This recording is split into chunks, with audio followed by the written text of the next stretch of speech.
Amen. Quelqu'un peut dire Amen plus fort que son voisin. Quelqu'un peut dire Amen pour qu'on puisse nous entendre à la gare de Bretigny. Gloire à Dieu. J'aimerais que tu puisses saluer 4 personnes ce matin. Dis-lui bienvenue dans la présence du Seigneur.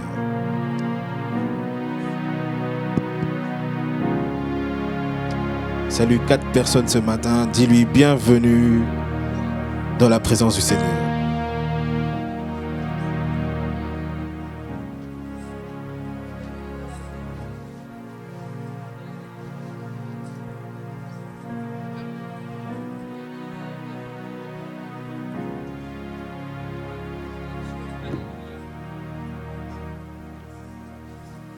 Gloire à Dieu. Tu as déjà fini de saluer?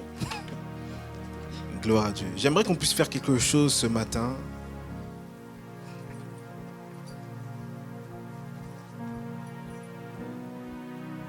J'aimerais qu'on puisse prier les uns pour les autres. Moi, je pense que la prière est une puissance. Non, tu n'as pas dit Amen. Moi, je crois que la prière est une puissance. Une puissance capable de changer les circonstances, les situations de la vie. Et vous savez, lorsqu'on vient dans la présence de Dieu, lorsqu'on vient au culte, on vient avec des fardeaux, on vient avec des charges, on vient avec des soucis, on vient avec des problèmes de la vie. Dans le but qu'en sortant de ces lieux, qu'on puisse, n'est-ce pas, recevoir ce pourquoi nous sommes venus en ce lieu. C'est-à-dire, si tu es venu avec des problèmes, tu dois ressortir de ces lieux avec des solutions. Moi, je refuse qu'on vienne ici dimanche après dimanche, mois après mois, semaine après semaine, mais que nos vies ne changent pas. Moi, je crois que le Dieu de la Bible existe. Non seulement qu'il existe, il est vivant. Non seulement qu'il est vivant, il agit. Non seulement qu'il agit, il est puissant. Et il faut qu'à chaque fois que tu viens en ces lieux, que tu aies conscience de la toute-puissance de Dieu. Non seulement que tu aies la conscience de la toute-puissance de Dieu, mais tu dois venir avec une attente. Imaginez-vous une personne qui a couru des kilomètres et des kilomètres. La première chose qu'il va faire s'il s'arrête, c'est de trouver de l'eau. Parce que, en fournissant des efforts, il finit par avoir soif. Et il faut que, vous voyez, cette soif-là que ce coureur peut avoir, c'est cette soif que tu dois avoir à chaque fois que tu te présentes dans la présence de Dieu. Tu dois venir ici afin d'obtenir l'eau qu'il te convient. Tu dois venir ici afin d'obtenir l'eau qu'il te faut. Et l'eau de Dieu peut prendre plusieurs formes. Elle peut prendre la forme de la guérison. Elle peut prendre la forme de la solution. Elle peut prendre la forme de la joie. Elle peut prendre la forme de la paix. C'est-à-dire, la forme de l'eau doit répondre aux besoins que tu as. Et le besoin que j'ai n'est pas le besoin que tu as. Le besoin que tu as n'est pas le besoin de ton voisin. Le besoin de ta voisine n'est pas forcément ton besoin. Chacun vient avec une soif particulière. Et il faut qu'on vienne, quand on vient ici, il faut vraiment qu'on sorte de ces lieux avec des solutions venant de Dieu. J'aimerais nous encourager, lorsque tu viens ici, ne viens pas par habitude. Ne viens pas parce que tu vas rencontrer ton frère ou ta soeur. Ne viens pas parce que tu vas passer 2 bonnes heures dans entendre des gens chanter, des gens qui rigolent pour rien, tout ça. Non. Viens pour rencontrer Dieu. Viens pour rencontrer Dieu. Quelqu'un m'entend? Et il y a une chose que j'aimerais qu'on puisse faire ce matin, c'est que nous puissions prier les uns pour les autres. Je pense qu'on a le droit de se toucher les mains, on a le droit de se prendre par les mains. C'est autorisé? C'est pas autorisé? Mais j'aimerais que tu puisses, même si tu ne prends pas la personne par les mains, j'aimerais que tu puisses prier pour ton voisin, de gauche et de droite. Peut-être que tu ne le connais pas, peut-être que tu la connais, peut-être que tu le connais, mais tu vas prier que le Seigneur puisse solutionner ses besoins. Je suis sûr que si je donne le micro à chacun d'entre nous pour qu'il puisse exposer ses problèmes, je pense qu'on partirait d'ici à 20h. Parce que chacun va donner ses problèmes. Non seulement ses problèmes, va donner aussi les problèmes de ses frères, de ses amis, des membres de sa famille qui se trouvent peut-être en Afrique ou ailleurs. On risque de partir ici à minuit. Mais tu n'as pas besoin de connaître le problème de ton frère ou de ta soeur. Toi, tu as seulement besoin de prier. Parce que le Dieu que tu pries connaît son besoin. Le Dieu que nous allons prier maintenant connaît le réel besoin de chacun d'entre nous. Quelqu'un m'entend? J'aimerais que tu puisses prier pour ton frère ou ta soeur comme s'il s'agissait de toi. J'aimerais que tu puisses prier pour ton frère ou ta soeur comme si c'était la dernière prière, le dernier moment où si là ça ne change pas, c'est mort. Si ça ne change pas, c'est chaud. J'aimerais que tu puisses prier comme s'il s'agissait de ta propre vie et croire que Dieu va t'entendre et croire que Dieu va exaucer ta prière. On peut le faire ensemble? Et j'aimerais que nous puissions être des guerriers, une armée de prière. Ce n'est pas seulement celui qui se tient devant qui doit prier. Nous ne sommes pas en train de faire un show. Nous ne sommes pas en train de faire un spectacle. Je ne suis pas en train de faire un show.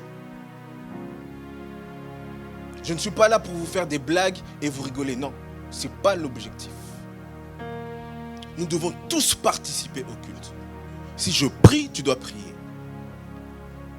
Si je prie, tu dois prier. Et nous devons être une armée forte. Une armée de prieurs.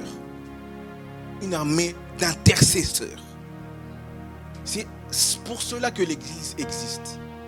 L'Église n'existe pas pour qu'on vienne, on s'assoit et on part. Non, ça c'est pas l'Église. L'Église, on vient, on prie, on cherche Dieu et Dieu se manifeste. Quelqu'un m'entend? Donc j'aimerais qu'on puisse se lever. Si tu le peux, si tu ne peux pas, c'est pas grave. J'aimerais qu'on puisse se lever et tu vas peut-être toucher prendre le bras de ton voisin, de ta voisine et tu vas prier pour lui. Tu vas prier pour elle. Et j'aimerais qu'on puisse le faire sérieusement. Je ne suis pas en train de blaguer. Ok? On peut le faire ensemble? Prions. Prie pour ton frère maintenant.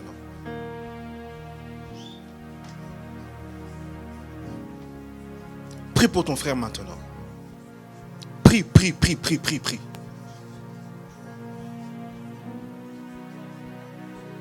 Prie maintenant, prie maintenant. Lève ta voix, lève ta voix. Je ne nous entends pas encore. Lève ta voix. Prie. Prie pour ton frère, prie pour ta soeur. C'est très important.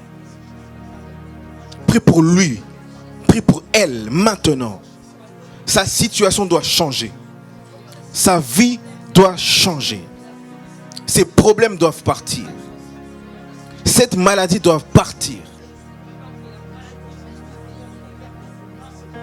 Maintenant. Oh, est-ce qu'on peut lever nos voix? Nous ne sommes pas encore montés. Nous ne sommes pas encore montés. Est-ce que tu peux prier? Prie pour ton frère maintenant. Prie pour ta soeur maintenant. Dieu doit t'entendre. Dieu doit entendre le son de ta voix maintenant. Dieu doit entendre le son de ta voix maintenant. Prie pour ton frère.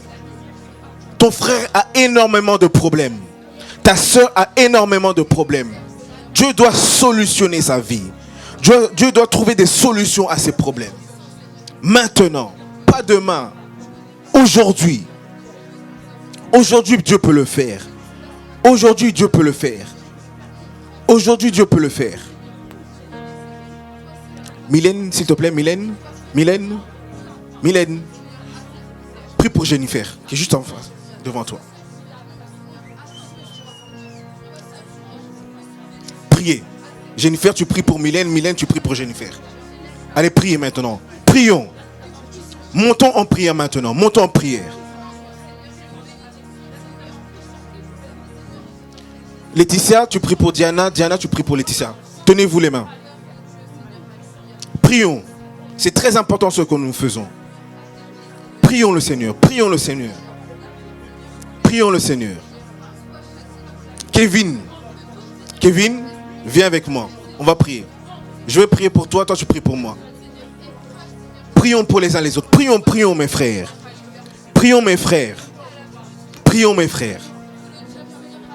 Prions mes frères. Levons nos voix. Prie pour ton frère, prie pour ta soeur. Lève ta voix maintenant. Dieu doit entendre ta voix. Seigneur, je prie pour mon frère Kevin. Seigneur, tu connais son cœur mieux que moi. Tu connais son cœur mieux que moi. Tu connais ses attentes, ses besoins mieux que moi. Seigneur, je prie afin que tu puisses te manifester dans sa vie. Je prie que tu puisses te manifester dans sa vie. Pas demain, pas après-demain. Aujourd'hui même, Père de gloire. Aujourd'hui même, je prie que tu puisses te manifester, Père de gloire. Que tu puisses, Père de gloire, exaucer les désirs les plus profonds de ce cœur.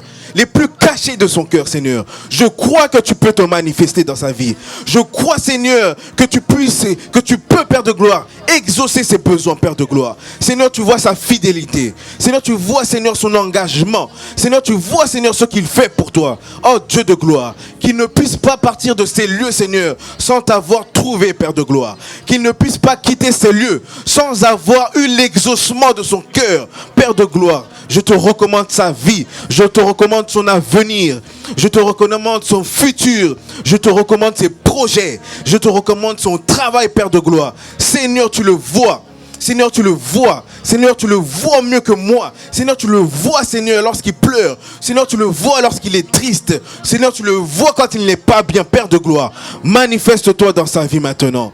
Manifeste-toi, Seigneur, dans sa vie. Manifeste-toi, Seigneur, même dans sa famille. Seigneur, je prie pour ses parents. Je prie pour ses frères et sœurs. Seigneur, qu'il puisse être un canal de bénédiction pour sa famille. Seigneur, qu'il puisse être un canal de bénédiction pour sa famille. Je prie qu'il puisse être un canal de bénédiction pour son entourage. Je prie qu'il puisse être un canal de bénédiction pour ses amis, Père de gloire. Fais de lui, Seigneur, un signe dans notre génération. Fais de lui, Seigneur, un porteur de joie dans notre génération. Fais de lui une machine d'évangélisation pour notre génération, Père de gloire. Je prie, Seigneur, qu'à travers de lui, que beaucoup d'âmes soient gagnées. Je prie qu'à travers de lui, que beaucoup d'âmes soient gagnées. Je prie pour que, au travers de lui, beaucoup d'âmes soient gagnées, Père de gloire. Pour ta gloire, Seigneur Jésus-Christ.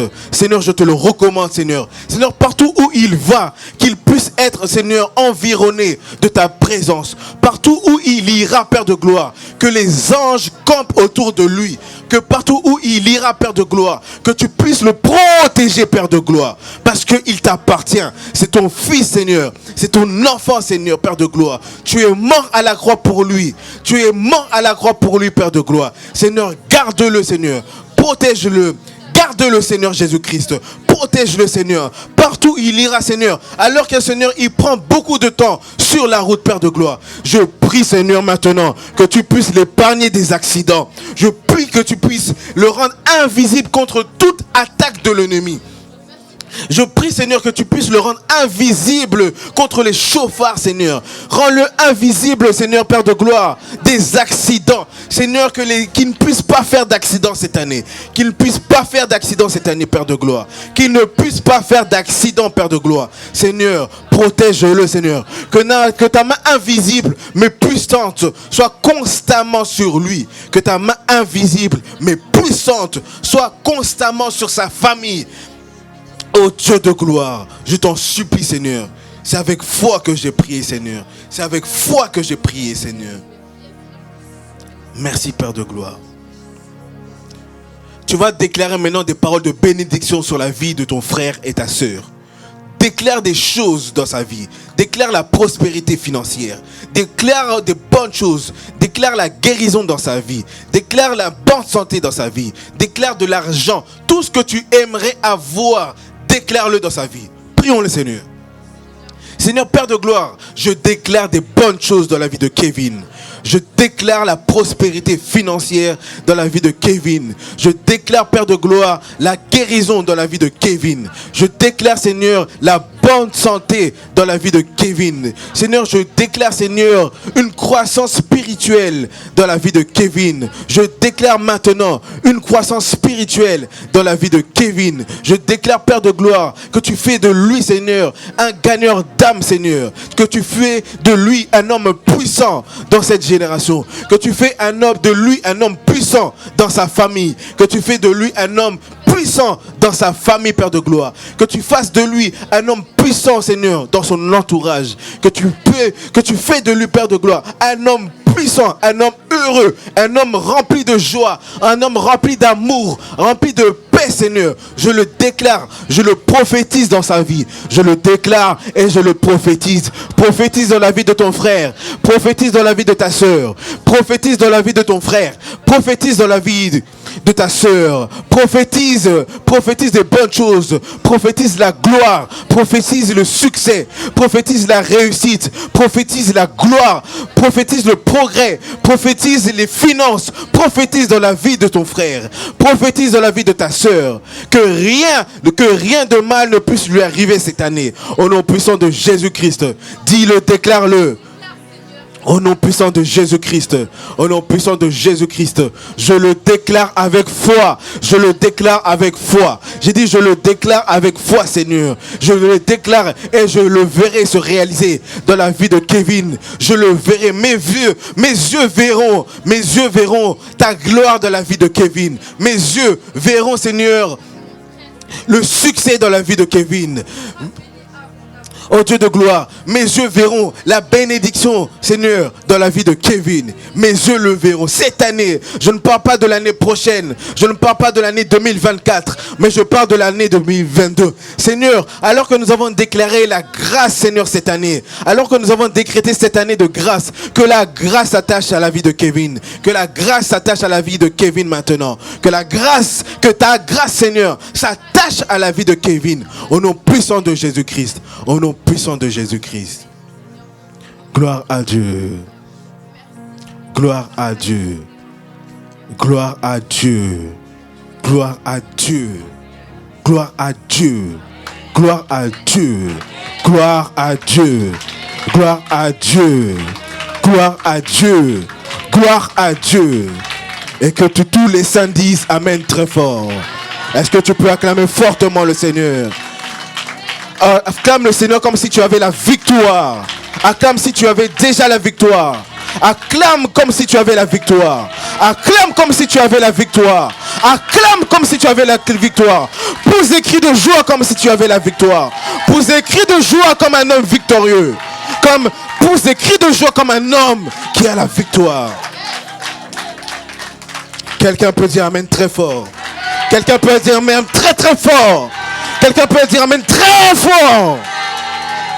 Gloire à Dieu. C'est pour ça que l'église existe. C'est pour ça que l'église existe. Et je pense que nous allons faire ça tous les dimanches. Prier les uns pour les autres. Est-ce qu'on peut encore acclamer le Seigneur?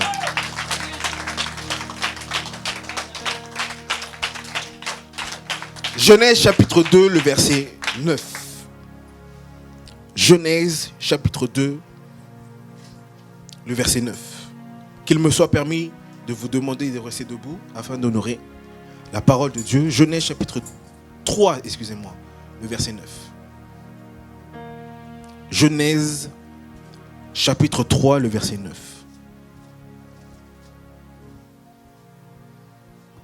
Si ton voisin n'a pas trouvé le livre de Genèse, dis-lui tu es problématique. C'est le premier livre de la Bible. Si tu n'as pas trouvé, tu es problématique. Demande-lui, est-ce que tu as trouvé? Si tu réponds non, dis, tu es problématique. Ok? La Bible dit ceci. Mais l'Éternel Dieu appela l'homme et lui dit, où es-tu? Je répète une dernière fois. Mais l'Éternel Dieu appela l'homme et lui dit, où es-tu? Dis à ton voisin, où es-tu?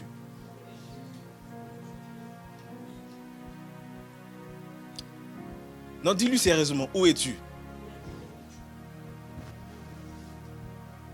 Bon, change de voisin, parce que lui, on dirait il boude. Change de voisin. Dis-lui, où es-tu? Fabienne, où es-tu? Maman Nina, où es-tu? Seigneur Dieu notre Père, parle en nos cœurs, au nom de Jésus. Et que tous les saints disent Amen. Vous pouvez vous asseoir. Alors que nous sommes encore au début de cette année, je pense que lorsque on est au début d'une nouvelle année, il est important de prendre des décisions. Il est important de prendre des décisions pour ne pas répéter les erreurs des années précédentes. Et là, nous sommes encore en début d'année et je pense que nous devons prendre des décisions. Et j'aimerais dire à l'église que lorsque je viens ici pour apporter la parole de Dieu, ou lorsque une autre personne vient ici pour apporter la parole de Dieu, il ne fait pas un exposé de sa connaissance. Je ne viens pas exposer ma connaissance ici. Je viens transmettre ce que je pense avoir capté de la part de Dieu. Et il faut qu'à chaque fois que tu viens écouter la parole de Dieu, qu'à la fin de la prédication, que tu puisses prendre une décision. Parce que ceux qui avancent dans la vie, ceux qui avancent dans leur vie chrétienne, ceux qui avancent dans leur marche chrétienne, ce sont ceux qui prennent des décisions. Et quand tu prends une décision, tu fais un pas avec le Seigneur. Quand tu prends une décision, tu fais un pas avec le Seigneur. Peut-être que ce pas n'est pas énorme, mais tu avances. Vaut mieux avancer que de reculer. Quelqu'un peut dire Amen. Et nous sommes, vous savez très bien que nous sommes une jeune église, je n'ai pas honte de le dire, et ces premières années sont, n'est-ce pas, sont réservées à poser les fondements de l'église. Nous sommes en train de poser les fondements de l'église. Pour ceux qui s'intéressent un peu à la construction d'un bâtiment ou autre, ce qui prend beaucoup plus de temps, ce sont les fondements. Les fondements prennent beaucoup de temps à être posés. Pourquoi? Parce que ce qui garantit la solidité d'un immeuble, ce qui garantit la solidité d'un bâtiment, eh bien c'est les fondements. Si ce bâtiment là où nous sommes, si le vent passe et que ce bâtiment passe avec le vent, c'est que les fondements n'étaient pas bons. Et le problème des chrétiens d'aujourd'hui, c'est que lorsque le vent passe dans leur vie, lorsque le vent des épreuves passe dans leur vie, eux également passent avec le vent. Et c'est ça aussi le problème de certaines églises. Tu vas voir que l'église est naissante, elle est là, et du jour au lendemain, elle n'existe plus. Pourquoi? Tout simplement parce que les fondements ne sont pas bien posés. Et voilà pourquoi je prends beaucoup de temps. Je ne suis pas pressé. Je ne suis pas là pour imiter les uns et les autres. Je ne suis pas là pour faire comme les autres. Je suis là pour m'appliquer, Seigneur, pour m'appliquer à ce que les fondements soient correctement bâtis, afin que les années qui vont venir, que nous puissions vivre la gloire de Dieu dans cette église. Non, c'est dommage que tu ne me dises pas Amen. Nous verrons la gloire de Dieu dans cette église. Nous verrons des gens venir en béquille, mais sortir sans béquille en Seigneur. Nous verrons des gens qui étaient morts, mais revenir à la vie. Non, tu ne me crois pas. Mais tout cela dépend de la manière dont nous posons les fondements. Et le plus grand fondement, parce qu'il y en a plusieurs, le plus grand fondement sur lequel nous devons bâtir notre assemblée. Parce que je ne suis pas seul à bâtir. Rappelez-vous de mon message au mois de septembre. J'ai parlé des réveils des bâtisseurs. C'est-à-dire que nous tous, nous sommes une armée de bâtisseurs. Je ne suis pas le seul à bâtir. Tu dois bâtir avec moi. Nous devons bâtir ensemble. Dis à ton voisin, nous devons bâtir ensemble. Ce n'est pas seulement Aurélien qui doit bâtir. Ce n'est pas seulement Naïma qui doit bâtir. Ce n'est pas seulement la sœur Florida qui doit bâtir. Nous tous, nous sommes tous impliqués pour bâtir cette église forte.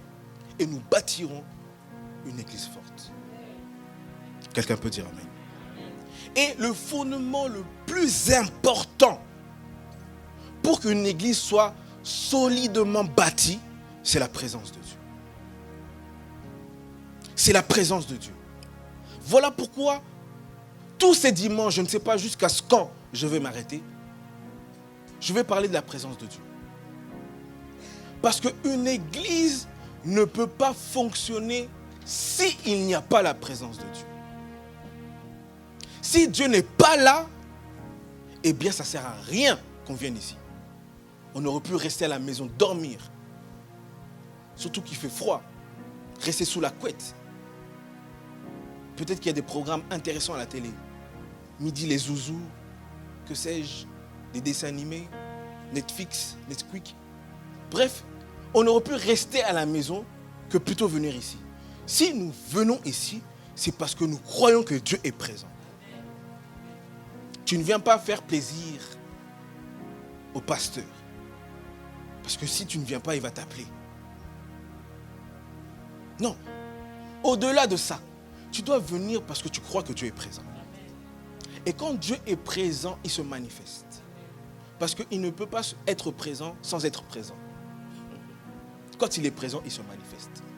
Et quand il se manifeste, ça nous confirme qu'il est présent. Et tu peux ne pas le voir avec tes yeux physiques, mais il est présent. Tu peux ne pas le sentir avec tes mains, mais il est présent.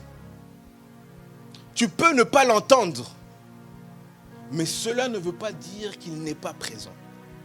Ce qui fait que Dieu soit présent, c'est lorsque tu as la foi, lorsque tu crois même si tu n'as pas vu, il est présent. Tu ne sens rien, mais Dieu est présent. Je ne le vois pas, mais il est présent. Je ne le touche pas, mais il est présent. Et j'aimerais te choquer, c'est que la présence de Dieu est beaucoup plus réelle que la présence de ton voisin. Quelqu'un m'entend? La présence de Dieu est beaucoup plus réelle que ton frère ou ta sœur qui est assis à tes côtés. Il est présent. Alléluia. Nous sommes dans le livre de Genèse. Nous sommes dans le livre de Bereshit en hébreu, qui signifie le commencement. Le livre de Genèse est le livre du commencement. Beaucoup disent que c'est le livre de la création, mais je ne pense pas que ce soit correct de dire que c'est le livre de la création, parce que la création n'occupe que les 2 premiers chapitres du livre de Genèse. Donc je pense qu'il est beaucoup plus judicieux de l'appeler le livre du commencement. Alors, lorsque tu lis à partir des premiers, n'est-ce pas, chapitres, des premiers versets du chapitre 1, au fait, tu dois savoir que le chapitre 1 et le chapitre 2 disent la même chose. Le chapitre 1 du livre de Genèse et le chapitre 2 du livre de Genèse disent la même chose. Sauf que dans le chapitre 1, Dieu nous révèle ce qu'il a fait, mais dans Genèse chapitre 2, Dieu nous révèle comment il a fait. Quelqu'un me suit? Suivez-moi très attentivement parce que je vous emmène quelque part. Dans Genèse chapitre 1, Dieu nous révèle ce qu'il a fait. Et dans Genèse chapitre 2, Dieu nous révèle comment Dieu l'a fait. Parce que, par exemple, quand tu lis dans Genèse chapitre 1, la Bible dit que Dieu a... Genèse chapitre 1, le verset 26. Dieu dit, faisons l'homme à notre image et à notre ressemblance. Mais lorsque tu lis Genèse chapitre 2, la Bible dit que Dieu forma de la terre l'homme et il devient un être vivant. Donc, Genèse chapitre 2 confirme et explique Genèse chapitre 1. Et dans Genèse chapitre 1 et Genèse chapitre 2, ces 2 chapitres nous révèlent, n'est-ce pas, la toute-puissance de Dieu et la sagesse de Dieu. Quelqu'un me suit? Genèse chapitre 1 et Genèse chapitre 2 nous révèlent la toute-puissance de Dieu et nous révèlent la sagesse de Dieu. Pourquoi la toute-puissance de Dieu? Parce que Dieu a la capacité de créer alors qu'il n'y a rien, alors qu'il n'y a pas de matière première. C'est-à-dire, il a la capacité de créer alors qu'il n'y a rien. Dieu a créé les cieux et la terre sans matière première. Et cela révèle, n'est-ce pas, la puissance de Dieu. Et vous devez savoir, entre Genèse chapitre 1, le verset 1 et Genèse chapitre 1, le verset 2, eh bien, il s'est passé des milliers et des milliers d'années. Parce que Dieu est tellement puissant. Dieu est tellement puissant qu'il ne peut pas créer quelque chose qui soit dans le chaos. Genèse chapitre 2, Genèse chapitre 1, le verset 2, la Bible dit que la terre était informe et vide. Dieu ne peut pas créer quelque chose d'informe et vide. Quelqu'un me suit? Ce n'est pas dans les caractéristiques de Dieu de créer quelque chose d'informe et vide. Donc, ça veut dire que entre Genèse chapitre 1, le verset 1 et le verset 2, il y a quelque chose qui est venu dérégler la première création de Dieu. Mais ça, on n'en parlera pas aujourd'hui. Je veux un jour vous expliquer pourquoi la terre est devenue informe et vide. Mais ce n'est pas le sujet d'aujourd'hui. Bref, Dieu crée à partir d'un chaos. Et j'aimerais dire en passant que le chaos de ta vie n'empêche pas Dieu d'intervenir dans ta vie. Et j'aimerais que tu puisses le retenir dans ta tête et dans ton cœur. Les chaos de ta vie ne réduisent pas la puissance de Dieu. Au contraire, Dieu, c'est comme si Dieu aime créer à partir d'un chaos. Lorsqu'il voit un chaos, Dieu se plaît de recréer. Et j'aimerais dire à quelqu'un ce matin que Dieu va recréer à partir du chaos de ta vie. Peu importe le chaos, peu importe la situation, cela n'empêchera jamais Dieu d'agir. Pourquoi? Parce qu'il est le Dieu tout-puissant. Il est le Dieu tout-puissant. Et aucune puissance ne peut se mesurer au Dieu tout-puissant. Pourquoi? Parce qu'il est le Dieu tout-puissant. Et lorsque tu adores Dieu, lorsque tu viens en contact de Dieu, tu dois garder dans ta tête et dans ton cœur que mon Dieu est le Dieu tout-puissant. Ce que je vis n'empêchera pas Dieu d'agir.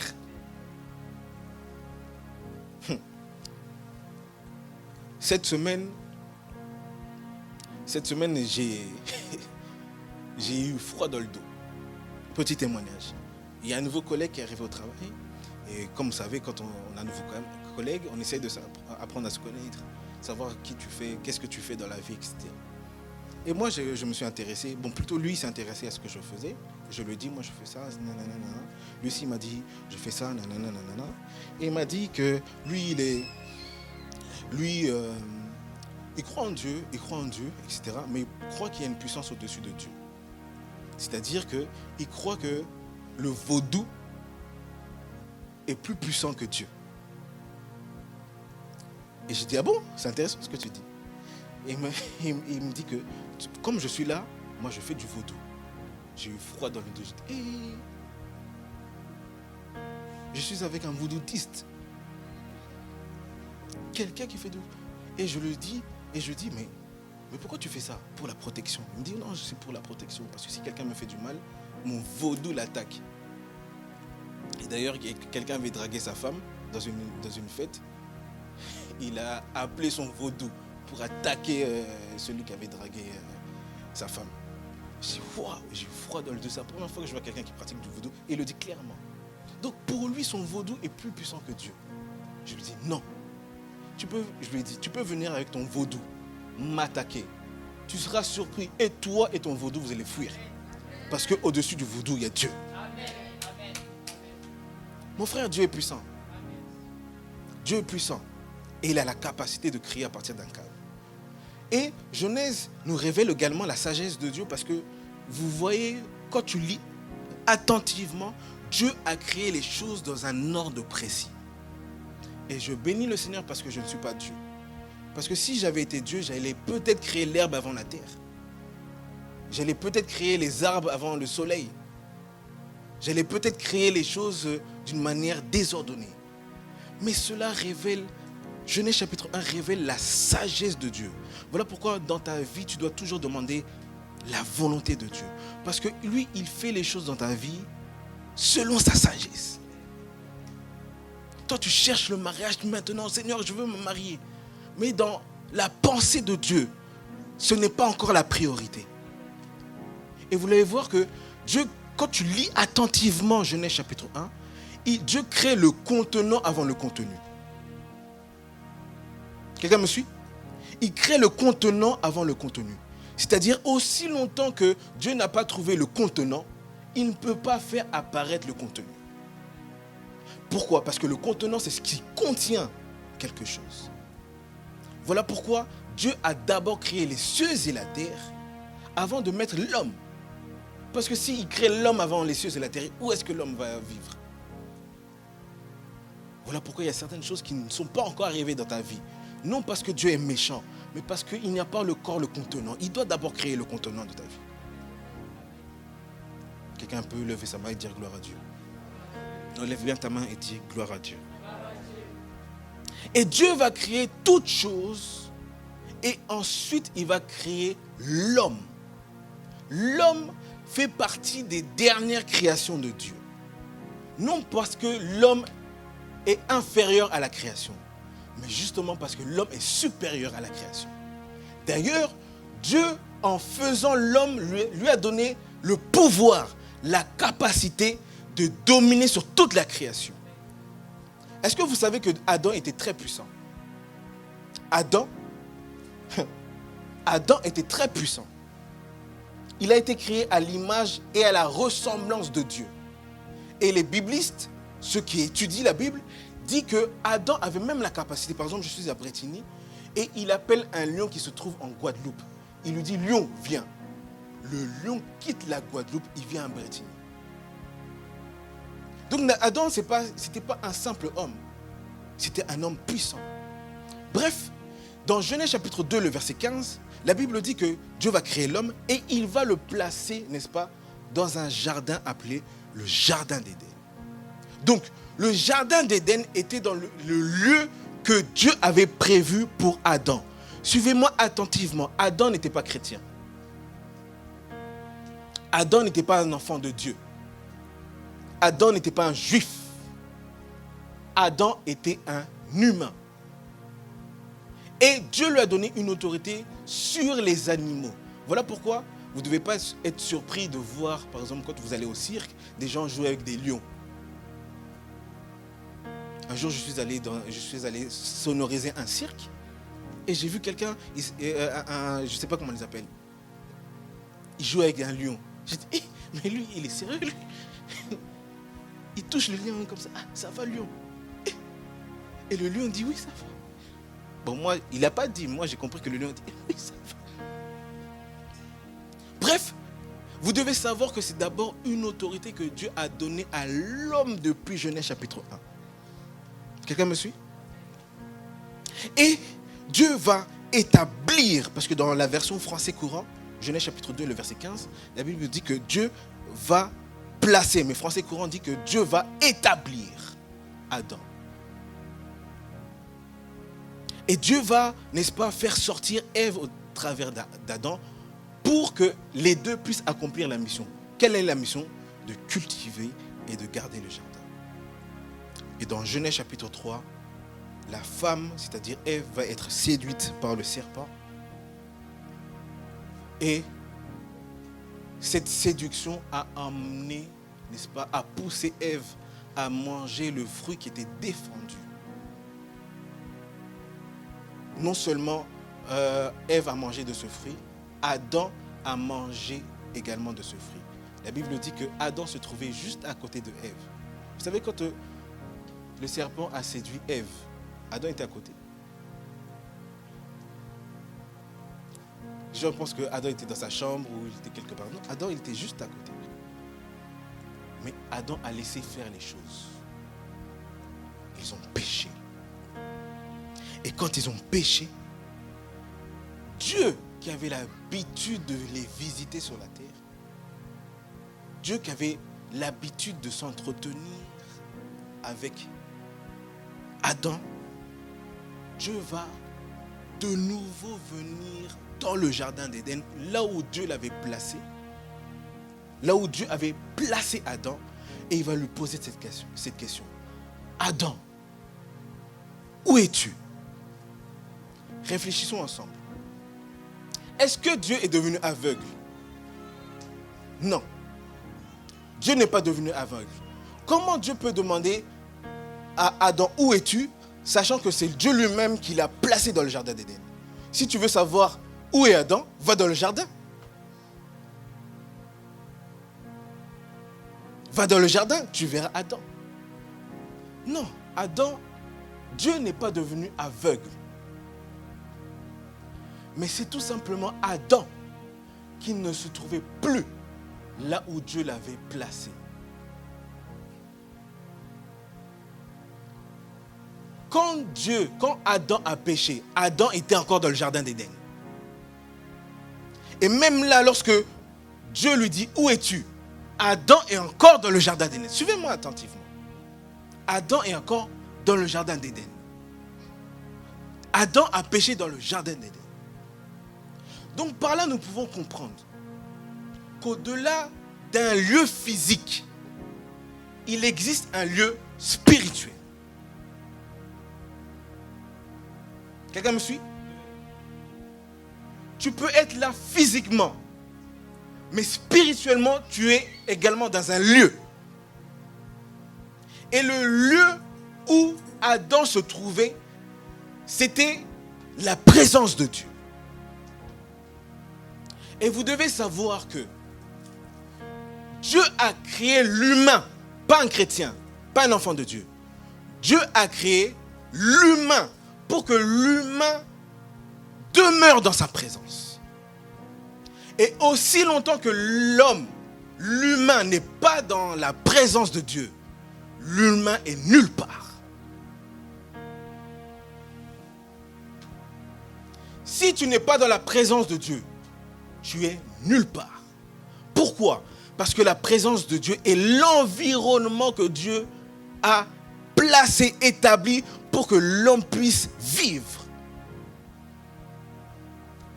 Quelqu'un dit, si tu sors le poisson de l'eau, il meurt. Pourquoi? Parce qu'il n'est plus dans l'environnement dans lequel il doit vivre. Si tu prends un oiseau, tu le mets dans l'eau, l'oiseau meurt. Pourquoi? Parce que lui, il est supposé vivre dans l'air et non dans l'eau. Pareil, si tu sors l'humain de la présence de Dieu, il meurt. Quelqu'un m'entend? Tu peux être dans le jardin de Dieu. Tu peux être dans le jardin d'Éden, mais ne pas être dans la présence de Dieu. C'est ce qui s'est passé avec Adam. J'exagère mon langage. Tu peux être à l'église et ne pas être de la présence de Dieu. Quelqu'un m'entend?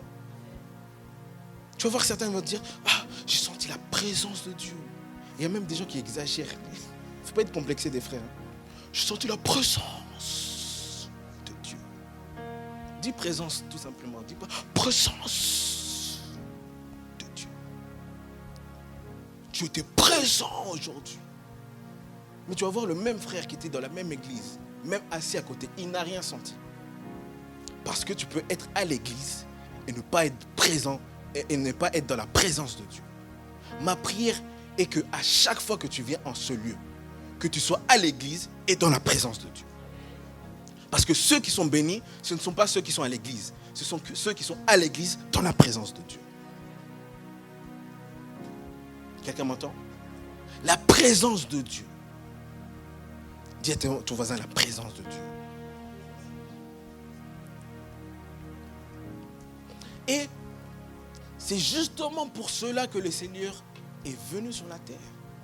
La Bible dit que, Jean chapitre 1, le verset 12, à tous ceux qui ont cru, à tous ceux qui l'ont reçu, elle, c'est-à-dire la parole, leur a donné le pouvoir de devenir enfants de Dieu. Or, un enfant a accès à la présence de son père. Un enfant peut voir son père comme il veut, quand il veut. Pourquoi? C'est son enfant.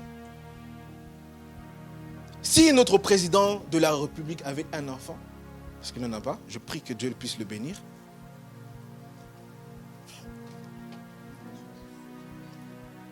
S'il avait un enfant, son enfant n'a pas besoin d'ordonnance, il n'a pas besoin de passer par la secrétaire, de passer par un tel pour voir son père. Non, il vient, il voit son père. Mais toi, si tu vas à l'Élysée, il y a des gardes qui vont dire, monsieur, vous allez où? Pourquoi? Parce que tu n'as pas l'accès direct à la présence du président de la République. C'est pareil. Pour que tu puisses avoir l'accès libre à la présence de Dieu, tu dois être son enfant. Est-ce que tu es l'enfant de Dieu? Est-ce que tu crois que tu es l'enfant de Dieu? Si tu crois que tu es l'enfant de Dieu, tu as la possibilité de demeurer, d'habiter dans la présence de Dieu. Pour ceux qui lisent, vous connaissez certainement l'histoire de l'enfant prodigue, qui est parti, qui était dans la maison de son père, mais qui a dépensé tout ce que son père lui avait donné comme héritage. Au-delà de l'argent qu'il avait perdu, au-delà de l'héritage qu'il avait perdu, ce qu'il manquait réellement à ce petit, à ce garçon, c'était la présence de son père. Mais comme c'est l'enfant de son père, même s'il a perdu l'héritage, même s'il a péché, parce que c'est l'enfant de son père, il a le droit de revenir dans la présence de son père. Pourquoi? Parce que c'est son enfant. Voilà pourquoi le péché ne doit pas t'éloigner de la présence de Dieu. Quand Adam a péché, la première chose qu'il a fait, c'est qu'il est allé se cacher. Parfois, ceux qui pêchent se cachent.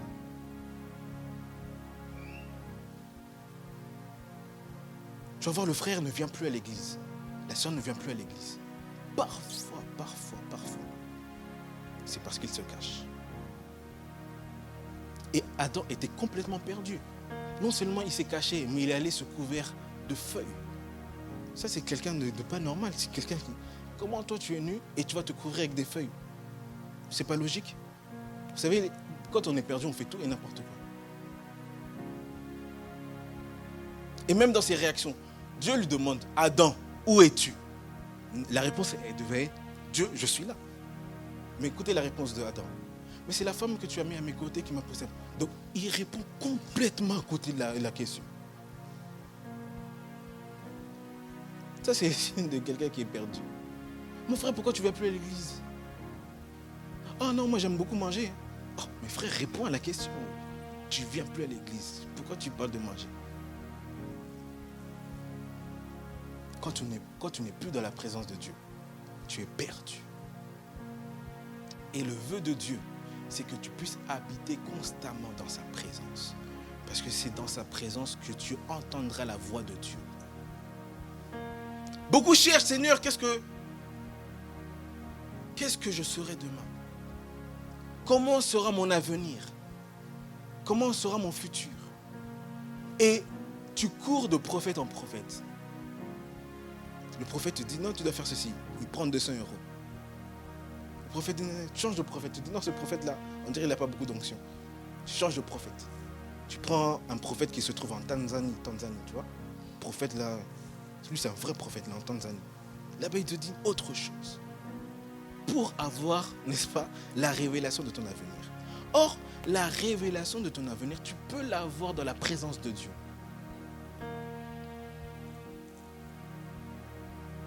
La révélation de ton avenir, tu peux l'avoir dans la présence de Dieu. Dieu peut te dire clairement qui tu seras demain. Dieu peut te montrer les voies et le chemin que tu dois prendre pour ta destinée. Quelqu'un me suit? Vous savez, lorsque Dieu nous voit, parce que l'Église est l'épouse du Seigneur. L'Église est l'épouse du Seigneur. Donc, si l'Église est l'épouse du Seigneur, c'est que le Seigneur est l'époux. Et comme il est l'époux, il doit parler avec son épouse. Il doit communiquer avec son épouse. Mais pour qu'il puisse communiquer avec son épouse, il faut que son épouse soit attentive à ce qu'il dit pour capter et recevoir ce que l'époux dit. Maintenant, quand toi, tu vas chercher quelqu'un de l'extérieur, tu prends quelqu'un qui est en dehors du couple, te dire ce que l'époux veut. Par exemple, si Tracy, si notre sœur Tracy a besoin de savoir ce que notre frère Adrien veut, elle n'a pas besoin de moi. Ce serait bête. Ce serait absurde que Tracy me demande, m'appelle et dit « Oh Aurélien, qu'est-ce qu'Adrien veut manger aujourd'hui ?» Excusez-moi de parler avec un langage de jeune. Mais wesh, c'est toi sa femme. Wesh sœur, wesh frère, c'est toi sa femme. Tu n'as pas besoin de passer par moi pour connaître la volonté de ton mari. C'est pareil, tu n'as pas besoin d'une tierce personne pour connaître la volonté de ton Dieu. Mais pour que tu puisses connaître cette volonté, tu dois être où? Dans sa présence. Si tu n'es pas dans sa présence, Dieu te dit, où es-tu? Voilà pourquoi tout à l'heure, je t'ai demandé de dire à ton voisin, où es-tu? Tu es à l'église? Merci.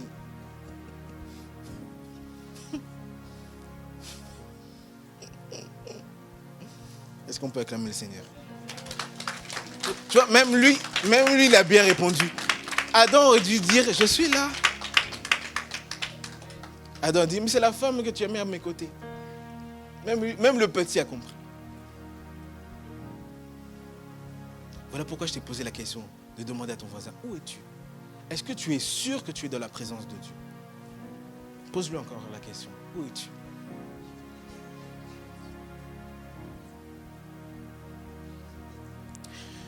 Le péché nous fait sortir de la présence de Dieu.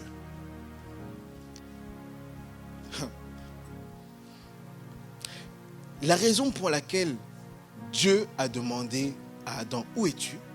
C'est parce que Adam n'a pas fait ce qu'il fallait faire. J'aime souvent dire que le péché, ce n'est pas... Les gens, quand on parle de péché, ils pensent que le péché, c'est le mensonge. Le péché, c'est le vol. Le péché... c'est quoi encore? C'est quoi les péchés populaires là? L'impudicité, l'adultère, ça c'est les péchés populaires. Mais tu sais que tu peux ne pas pratiquer toutes ces choses, mais tu as péché? Oui. Parce que péché, c'est faire une chose qui soit en dehors de la volonté de Dieu. Quand tu fais une chose et que cette chose n'est pas dans la volonté de Dieu, tu pêches.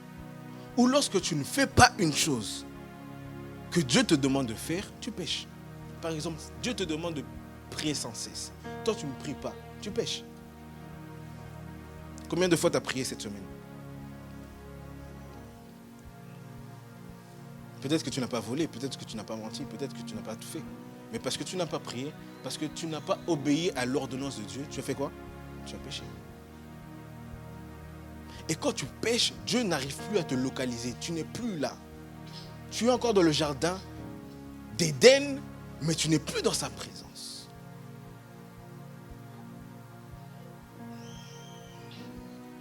Dimanche prochain, je parlais de que signifie la présence de Dieu. Ce sera mon thème de dimanche prochain. Que signifie être dans la présence de Dieu? Ça veut dire quoi en fait?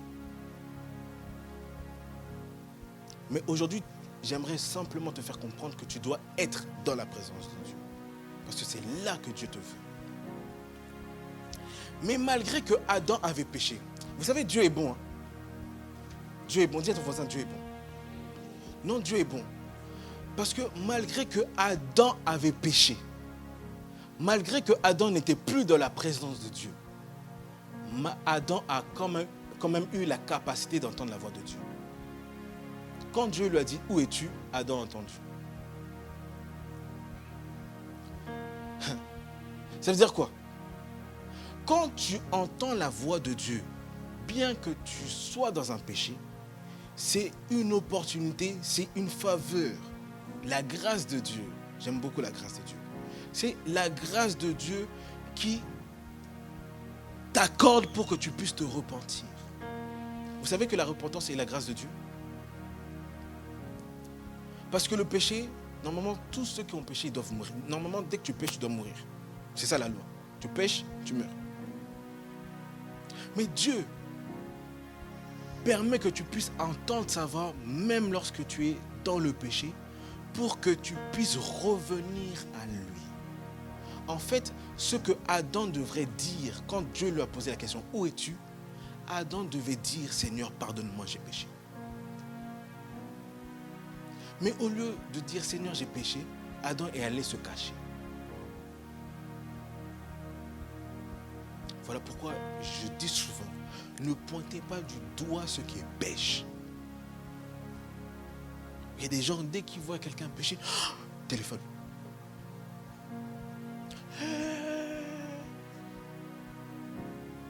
Waouh, mais lui il prêche, non? Lui il prêche, comment il peut faire des choses comme ça? C'est pour ça que je ne vais plus à l'église. Vous voyez vos prédicateurs, ils pêchent. Et après il vient, il fait des photos. Oh, je suis dans la présence de Dieu. Pécheur. Non. La Bible dit, Romains chapitre 2, le verset 4. Notez ce verset, très important. La bonté de Dieu pousse à la repentance.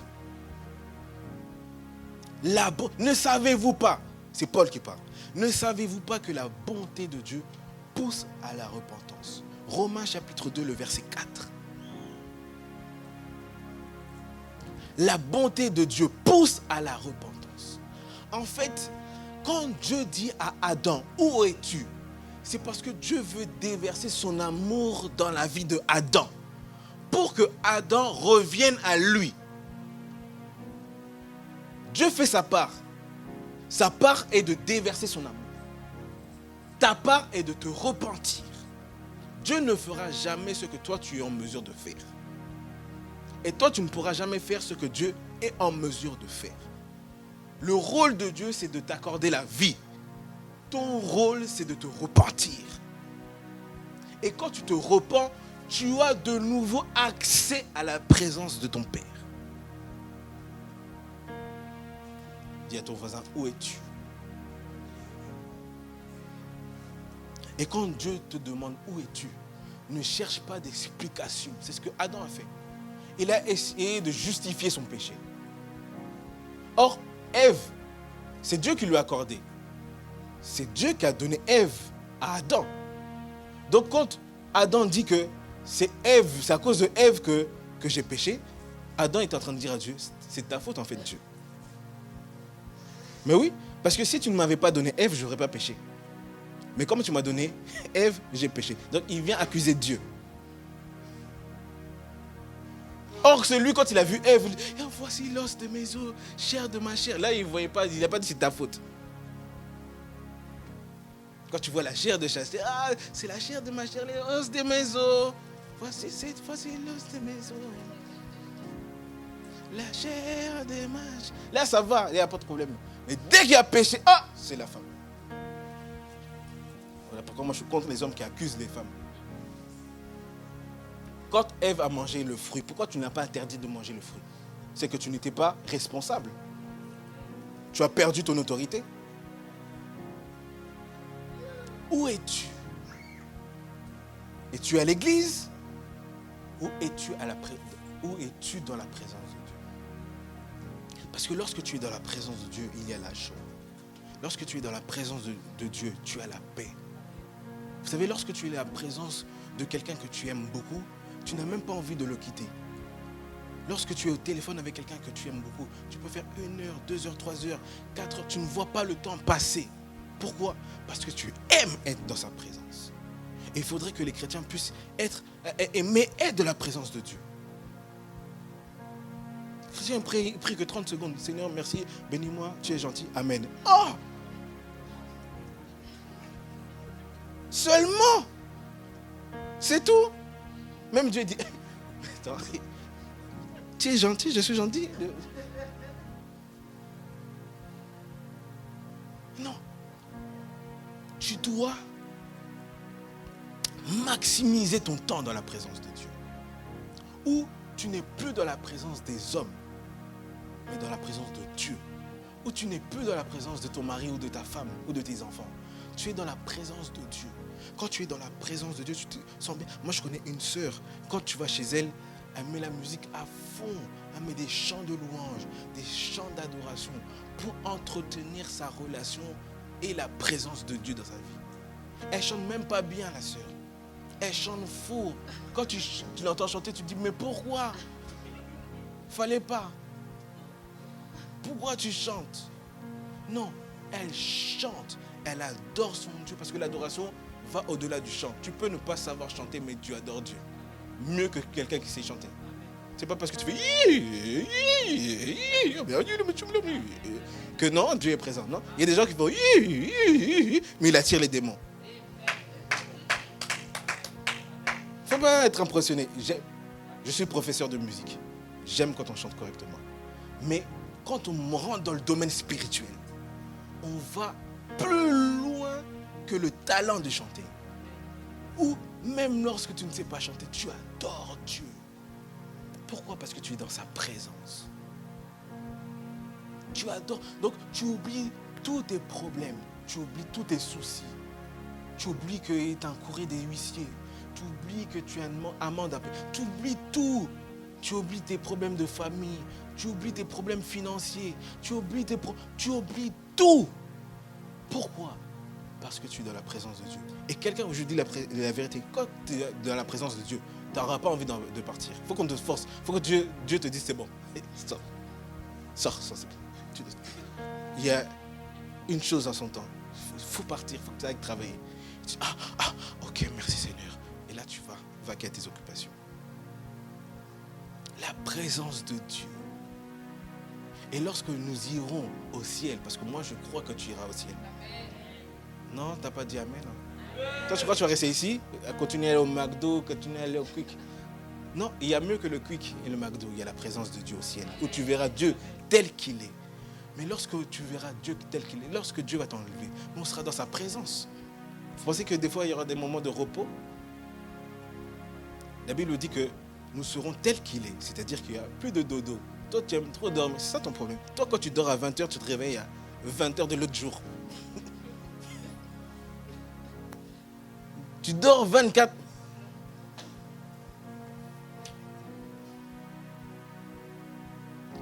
Si Dieu dit que nous serons tels qu'il est, c'est que nous aussi, nous ne dormirons pas.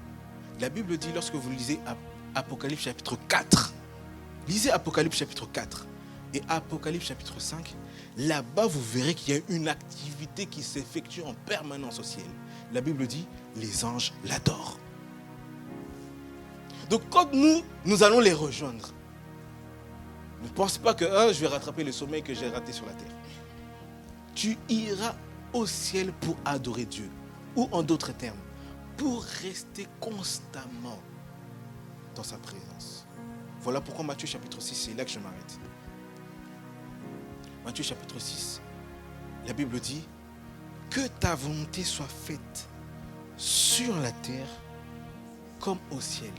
C'est-à-dire au ciel, il y a la volonté de Dieu. Au ciel, les choses fonctionnent parfaitement tel que Dieu le veut. Et Dieu veut que ce qui se passe au ciel s'effectue sur la terre. Donc, si au ciel, l'activité qui s'effectue en permanence, c'est l'adoration, c'est que Dieu veut que sur la terre, l'activité qui s'effectue en permanence sur la terre, c'est l'adoration.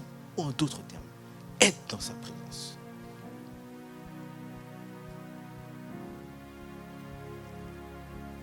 Où es-tu? J'aimerais que tu puisses répondre toi-même à cette question. Courbons nos fronts, nous allons prier. Cette fois-ci, j'aimerais que tu puisses prier dans ton cœur. Avant que tu puisses prier dans ton cœur, j'aimerais que tu puisses visualiser ta vie. Où es-tu? Fais le check de ta vie. Fais le check de ta vie. Où es-tu? Est-ce que tu es sûr que tu es dans la présence de Dieu? Ou que tu es dans la présence des hommes?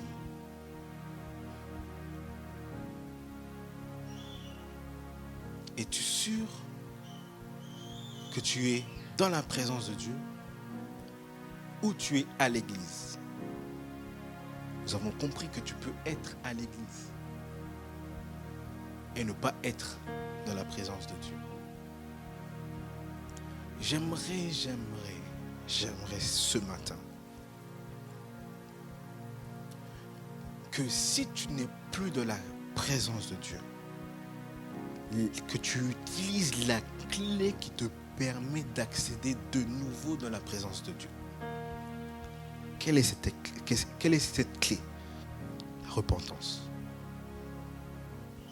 Si aujourd'hui tu es dans le péché, si aujourd'hui tu es dans le péché,